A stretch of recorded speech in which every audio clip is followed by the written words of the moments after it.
What's up again, guys? I'm Brandon, the hybrid guy, and today we are going to talk about delamination and how to check for leaks. This is my 2004 R-Vision Trail Cruiser, 23S, S standing for slide. I got it in pretty decent shape. I knew there were a couple things that had to be done to it.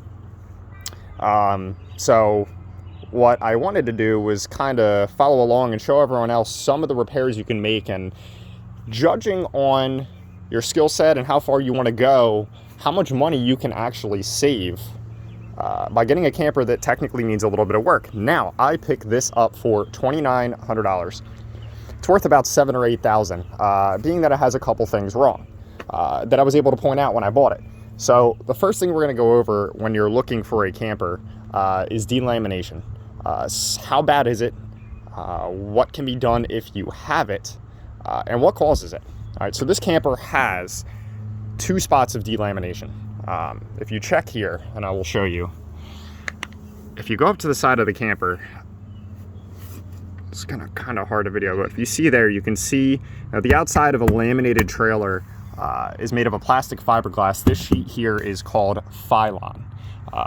What it is about an 1/8 inch sheet backed by behind an 1/8 inch sheet of Luan, which is a small, very thin, glued together, essentially particle board.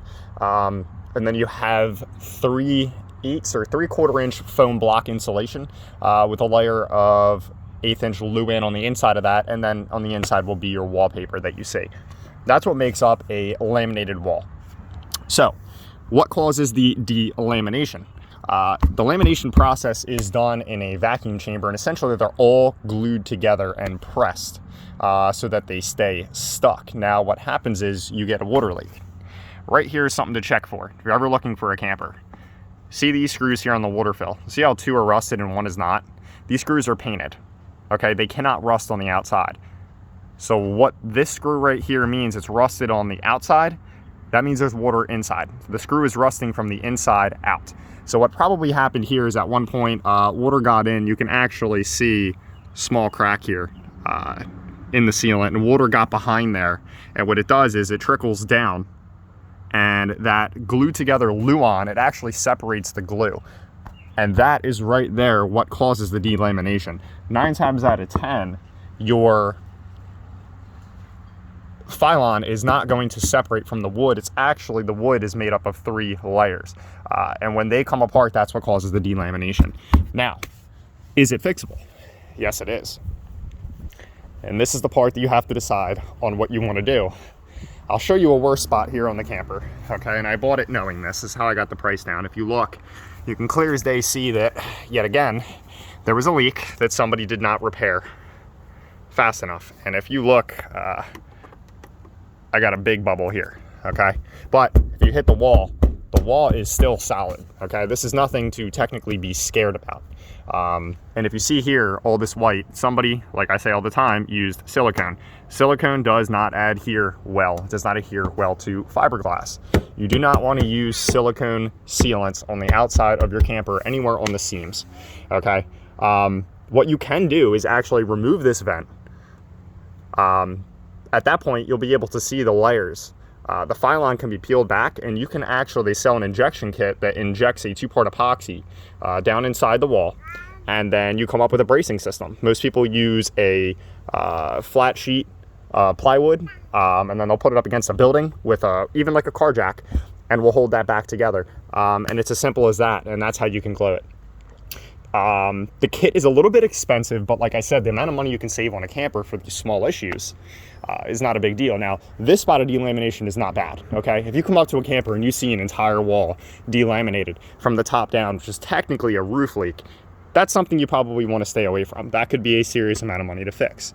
Okay, so now, what do you want to look for as far as cracks and seams when you're inspecting a camper? Okay, so pretty much anywhere on the outside that you see the sealant. So right here is the rear cap of the camper. And if you can see, someone has redone this at some point, and it's all actually, if I can get this to focus here, in pretty good shape on this spot, okay? Now, if we come over here, to the back of the camper, right here we have a piece of trim, and you can see that it has separated. That is bad. That needs to be sealed right away. And actually what I'm gonna do is get a 2x4, cut to the exact length here. I'm going to re-put in some sealants, and the sealant I use here is Proflex. It's a very good sealant for the outside and the seams of the camper. I'm just gonna put a 2x4 between here and here, which essentially is gonna clamp it back together and let it glue.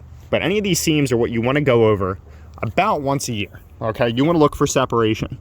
So right here, you can actually see there's separation, and right there is a hole, and that water will get in there, it will trickle down to the floor, and it will rot the floor, and that's how you get leaks. So it's as simple as a $12 tube of this sealant that you can go around and do typically once a year on your camper, and you want to check everywhere. Right here, somebody did a poor repair job with the wrong sealant. Okay, so these are all things you want to check for. The seam along the bottom of the camper here.